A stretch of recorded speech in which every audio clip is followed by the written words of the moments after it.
welcome to Bark Bookshelf, a video series about books and the drinks they inspire. My name is Elias, and today we're talking about The Devourers by Indra. The Devourers is a literary fantasy novel exploring a community of shapeshifters as they travel from Europe to Mughal Empire, India, and the repercussions of that.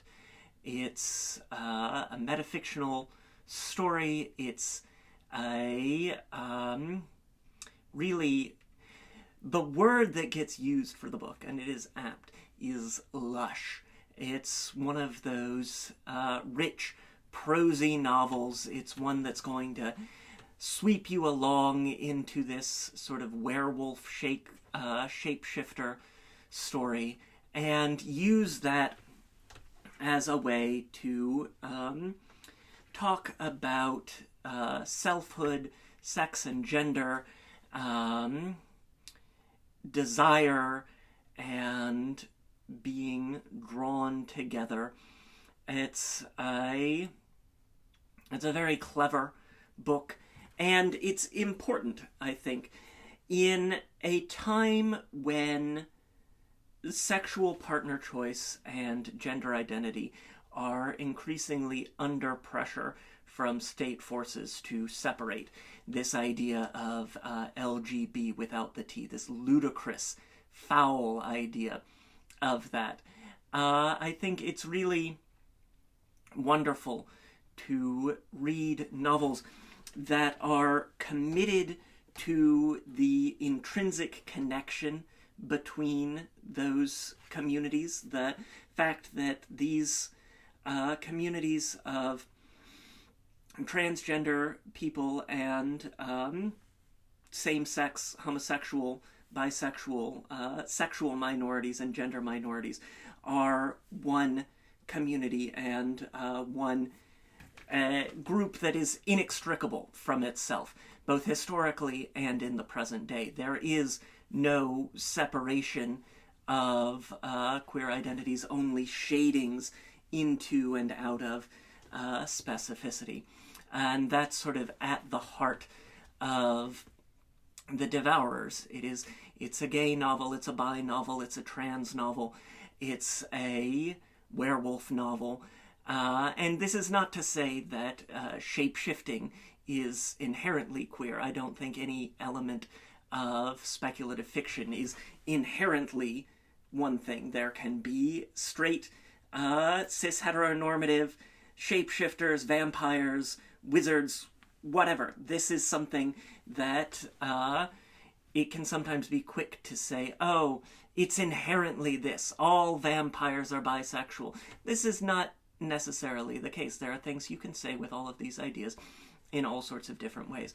But there is, I think, a way in which shape-shifting, especially as it's presented here in the novel, lends itself to queer exploration and exploration of queer practices and queer identities.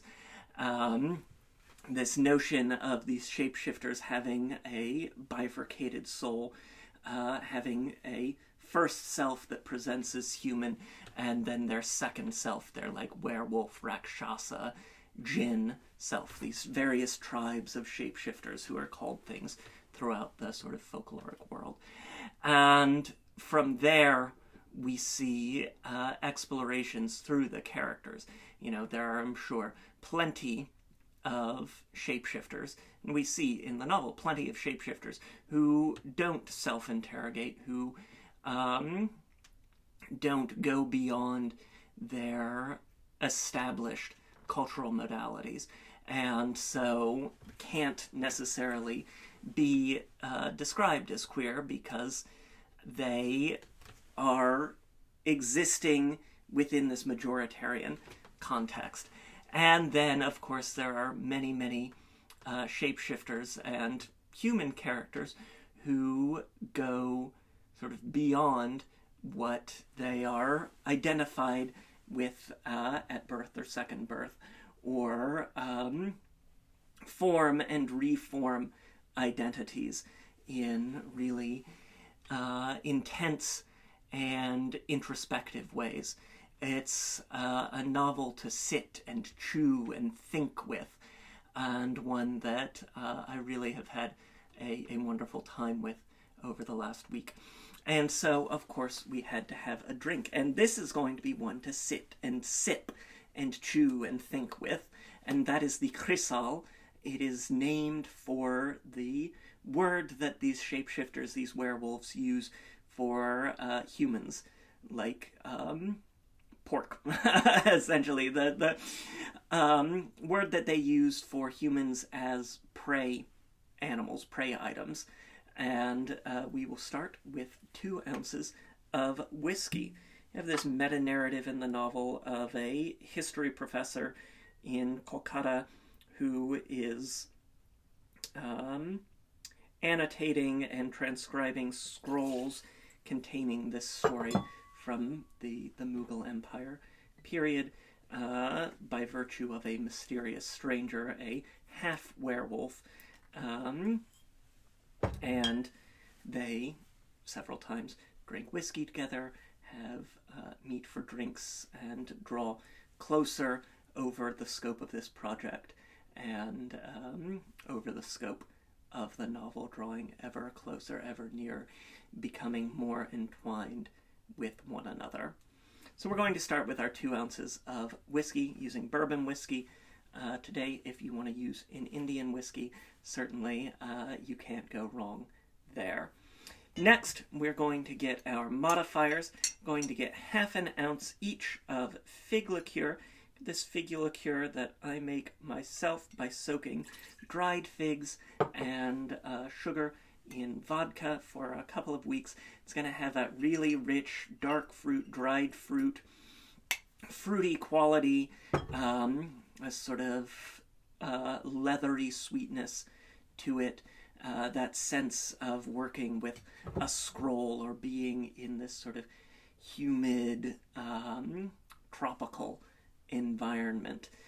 Very bookish feeling for me whenever I get to use that. And then half an ounce of dark creme de cacao. So dark chocolate here. Again, we've got these fruity notes, this richness, this darkness. We share a mocha, and more than coffee, it feels like the richness, the depth of chocolate in the novel. Just truly something that fills you up and warms your bones and draws you along through what can be a harrowing narrative. Certainly, there are content warnings that apply, especially for sexual violence. That's sort of at the heart of the novel and the conflict of the novel, but just tremendously rich and profound and delicious, like dried figs and like chocolate. And then we're going to get a couple of dashes of aromatic bitters using the granddaddy of the bitters world, Angostura. These are baking spice notes: cinnamon, clove, allspice, all those rich sorts of baking spice ingredients. 1, 2, 3, 4. As always with bitters, easy to add more, hard to add less. So start with 2 or 3 dashes. If you want 4 or 5 in there, you can always pump that up just a little bit higher. Get our ice down into our mixing glass. Lovely. Put those set aside. And give this a stir.